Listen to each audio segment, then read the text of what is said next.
রাশেদ ভর্তি পরীক্ষার প্রস্তুতির জন্য ঢাকায় মামার বাসায় উঠেছে। মামাতো ভাই নাফিসের সাথে তার গল্পের বিষয় একটাই, খেলাধুলা। গত 2 মাসে ভর্তি পরীক্ষার পড়াশোনা যতটা না এগিয়েছে, তার চেয়ে রাশেদ বহুগুণে বেশি অবগত হয়েছে খেলাধুলা সম্পর্কে। কোন ক্লাব কোন লিগে খেলে, কোন 2 ক্লাবের মধ্যে রেশারেশি বেশি, কে কতবার চ্যাম্পিয়ন হয়েছে ইত্যাদি।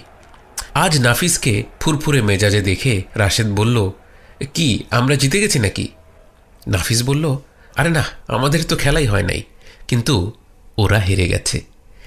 রাশেদ এতদিনে জেনে গিয়েছিল প্রতিটি ক্লাবের একটা বড় প্রতিপক্ষ বা রাইভাল থাকে।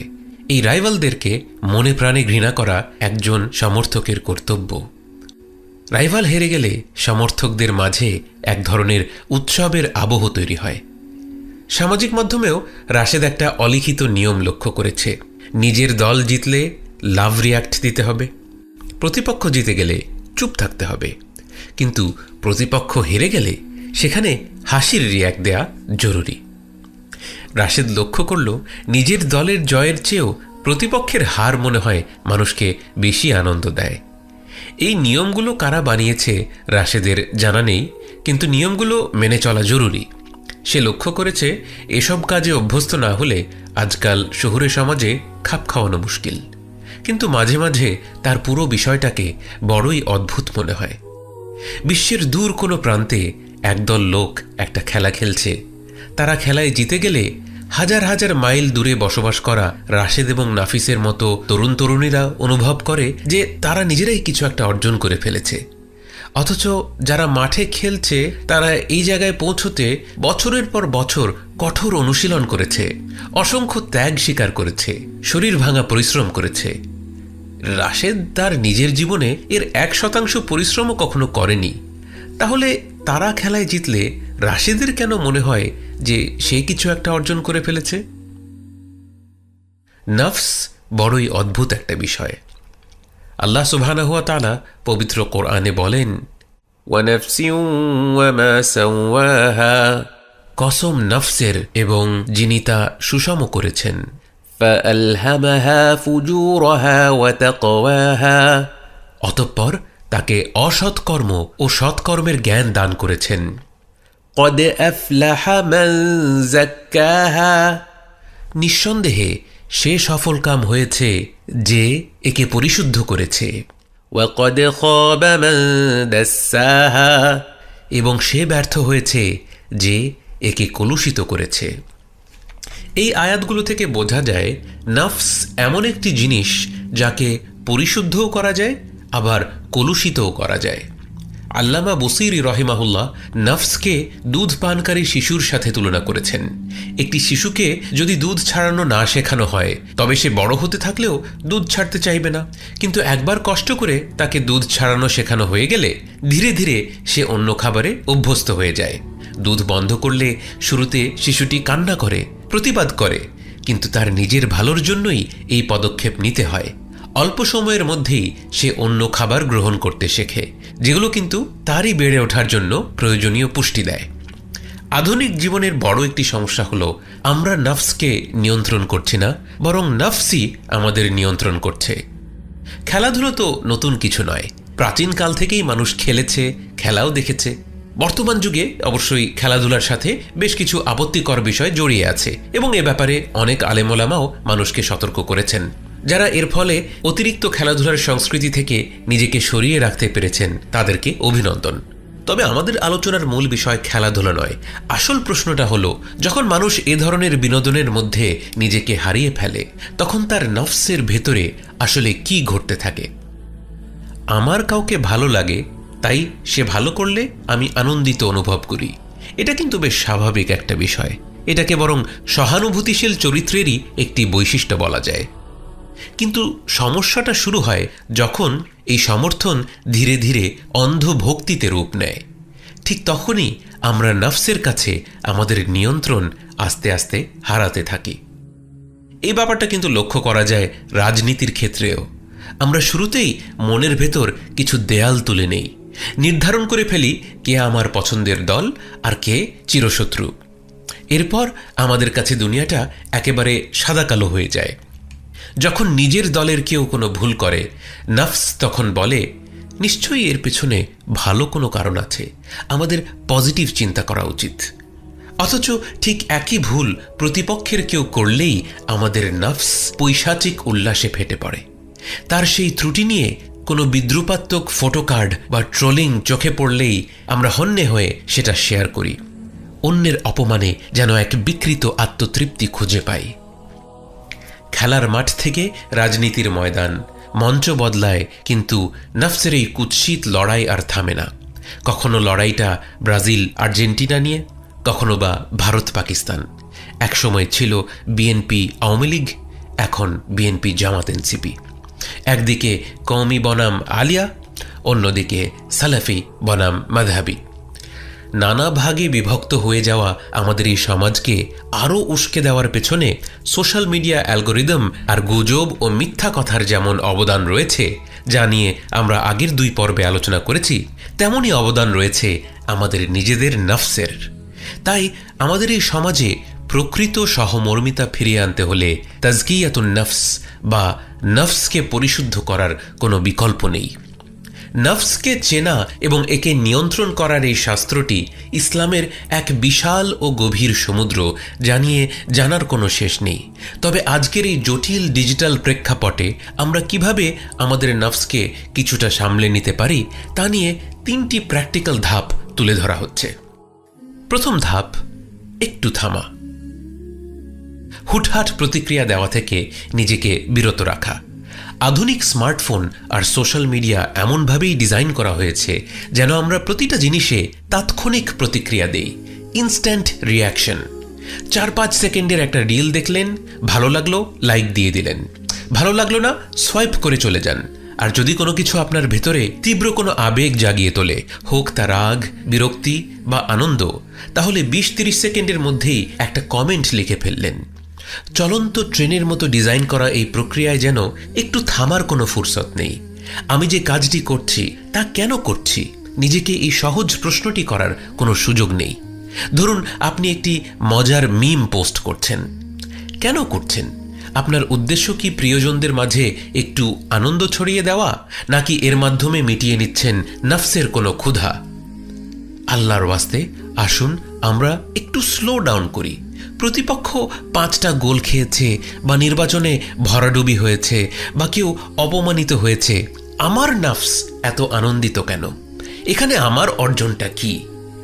তার বিপদ হয়েছে দুনিয়ায়, আমার বিপদ হচ্ছে আখেরাতে। লাল কার্ড পেয়েছে ব্রাজিলের ফার্নান্দো, কবরে শাস্তি পাচ্ছে ব্রাহ্মণবাড়িয়ার ফেরদৌস। আফসোস। আল্লাহ রসুল সাল্লাল্লাহু আলাইহি ওয়াসাল্লাম বলেছেন, ইন্নামাল আমালু বিন্নিয়াত, নিশ্চয়ই প্রতিটি কাজ তার নিয়তের ওপর। আমরা আজ সারাদিনে প্রচুর কাজ করছি, খারাপ নিয়তে তা নয়, বরং যেগুলোর পেছনে আমাদের কোনো নিয়তি নেই। নফস হুকুম দিচ্ছে তাই করছি, চিন্তা ভাবনা ছাড়াই করছি। নফসের গোলামি করতে করতে তাকে সম্রাট বানিয়ে দিয়েছি। তাই নফসকে শাসন করতে হবে, নিয়ন্ত্রণে আনতে হবে। অ্যালগোরিদম যেমন আমাদের তাৎক্ষণিক প্রতিক্রিয়ার নেশায় আটকে রেখেছে, আধুনিক অর্থনৈতিক ব্যবস্থাও আমাদের শিখিয়েছে ইনস্ট্যান্ট গ্র্যাটিফিকেশন, তাৎক্ষণিক তুষ্টি। কল্পনা করুন 100 বছর আগের একজন মানুষ টাইম ট্রাভেল করে আপনার কাছে এসেছে। সে বিস্ময়ের সাথে দেখল আপনার হাতে একটা বস্তু যেখানে সুস্বাদু সব খাবার দাবারের ভিডিও ভেসে আসছে। এরপর আপনি আপনার আঙ্গুল দিয়ে সেখানে কয়েকবার স্পর্শ করলেন। তার 1 ঘন্টার ভিতরে সেই খাবারটাই আপনার বাসার দরজায় হাজির। সে নিশ্চিত ধরে নেবে আপনি কোনো বড় মাপের একজন জাদুকর। মানব ইতিহাসের বড় বড় রাজা বাদশারা যা কল্পনাও করতে পারেনি, আমরা আমাদের নফসকে প্রতিনিয়ত তাই দিয়ে যাচ্ছি। তাহলে নফস কি নিজেকে সম্রাটের চেয়েও বড় কিছু মনে করবে না? এই চক্রটা ভাঙতে হবে। নফসকে ইচ্ছে করেই মাঝে মাঝে কিছু জিনিস থেকে বঞ্চিত করতে হবে। অনলাইনে কিছু একটা দেখে খুব পছন্দ হয়েছে, ঠিক আছে সেটা কেনা যাবে, কিন্তু এখনই নয়। অর্ডার করার আগে নিজেকে 48 ঘন্টা সময় দিন। স্রেফ 2 দিন পরেই দেখুন তো সেই জিনিসের প্রতি আপনার আকর্ষণ আগের মতো আছে কিনা, আপনার আসলেই সেই জিনিসটার প্রয়োজন আছে কিনা। এই যে নিজের ইচ্ছার বিরুদ্ধে নফসকে নিয়ন্ত্রণ করা, ইসলামে এর সবচেয়ে বড় ট্রেনিং হলো সিয়াম বা রোজা রাখা। নফস খাবার চাচ্ছে, তার অভ্যাস অনুযায়ী সকালের নাস্তা বা দুপুরের লাঞ্চের সময় সে অস্থির হয়ে উঠছে। খাবার আপনার হাতের নাগালেই আছে, তবুও আপনি তাকে বঞ্চিত করছেন। কেন? উপরের আদেশ।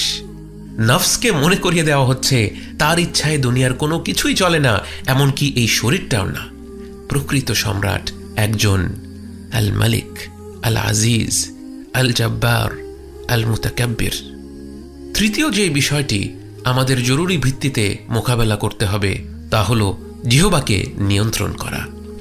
আল্লাহ রসুল সাল্লাল্লাহু আলাইহি ওয়াসাল্লাম বলেন, যেই আল্লাহ এবং শেষ দিবসে বিশ্বাস করে সে যেন ভালো কথা বলে আর না হয় চুপ থাকে। আমাদের সমাজে আজ এক ভয়াবহ দুর্ভিক্ষ চলছে। তবে এই দুর্ভিক্ষ খাবারের নয়, বরং সেই দুটি জিনিসের যার কথা রাসূল সাল্লাল্লাহু আলাইহি ওয়াসাল্লাম বলেছেন। আজ আমাদের মাঝে ভালো কথার বড়ই অভাব, আর তার চেয়েও বড় অভাব হলো চুপ থাকা। আমাদের হাতে দুটি সুপার পাওয়ার আছে, স্মার্টফোনের কিবোর্ড আর ইন্টারনেট কানেকশন। এখন আমরা ঘরের কোণে বসেই রাজনীতি থেকে শুরু করে ধর্ম, খেলাধুলা থেকে শুরু করে অন্যের ব্যক্তিগত জীবন, সব বিষয়ে নিজের মতামত জাহির করছি। শুধুমাত্র 2 প্রজন্ম আগে ফিরে যাই, আমাদের নানা দাদাদের সময়টায়। ধরুন আপনার দাদা গ্রামের একজন সম্মানিত মুরব্বী ছিলেন। ভেবে দেখুন তো, তার গোটা জীবনে তিনি কয়টা বিষয়ে ফয়সালা করে দিয়েছেন বা তার মতামত দিয়েছেন? তার পুরো জীবনে 50টা, 100টা, হয়তো 500টা। আজ হয়তো তিনি কবরে শুয়ে আছেন।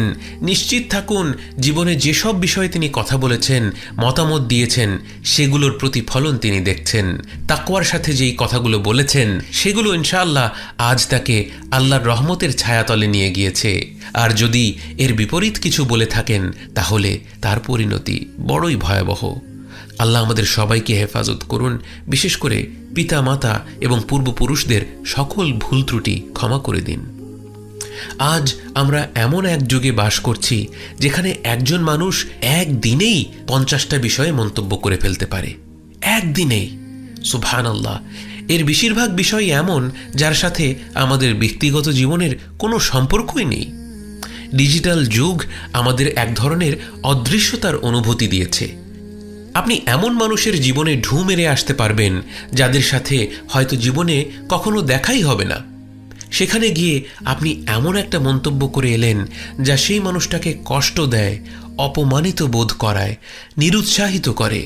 এরপর আপনি চিরকালের জন্য তার জীবন থেকে উধাও হয়ে গেলেন। আপনার কথা হয়তো শত শত কমেন্টের ভিড়ে হারিয়ে গেল। এমনকি 1 বছর পর আপনি নিজেই হয়তো সেই কমেন্টটা আর খুঁজে পাবেন না। কিন্তু সত্যিই কি সেই মন্তব্য হারিয়ে গিয়েছে? আমাদের কথাগুলো কি সত্যিই বাতাসে মিলিয়ে যায়? আল্লাহ সুবহানাহু ওয়া তাআলা তাঁর পবিত্র কিতাবে বলেন, মা ইয়ালফিযু মিন কওলিন ইল্লা লাদাইহি রাকীবুন আতীদ। মানুষ যে কথাই উচ্চারণ করে তার জন্য একজন প্রহরী নিযুক্ত আছে যে লেখার জন্য সদা প্রস্তুত। পবিত্র কোরআনের মাধ্যমে আল্লাহ আমাদের শিখিয়ে দিচ্ছেন আমাদের উচ্চারিত কথাগুলো কোনো তুচ্ছ বিষয় নয়। মানুষের মুখ থেকে বের হওয়া প্রতিটি শব্দই সাক্ষীসহ লিপিবদ্ধ হচ্ছে। একটি সহানুভূতিপূর্ণ সমাজ গড়তে নফসকে নিয়ে কাজ করার বিকল্প নেই। ইসলামে নফসের বিষয়টি অত্যন্ত বিস্তৃত। একে পরিশুদ্ধ করার পথ অনেক দীর্ঘ। এর বহু দিক রয়েছে। ইনশাআল্লাহ সামনের পর্বগুলোতে আমরা আরও কিছু দিক তুলে ধরব। আজকের আলোচনা শেষ করব একটি গুরুত্বপূর্ণ হাদিস দিয়ে। সুফিয়ান ইবনে আব্দুল্লাহ আস-সাকাফি রাদিয়াল্লাহু আনহু একবার নবীজি সাল্লাল্লাহু আলাইহি ওয়াসাল্লামকে জিজ্ঞেস করলেন তিনি নিজের জন্য কোন বিষয়টি নিয়ে সবচেয়ে বেশি সতর্ক থাকবেন। নবীজি সাল্লাল্লাহু আলাইহি ওয়াসাল্লাম তখন সরাসরি নিজের জিহ্বা স্পর্শ করে বললেন, এটা।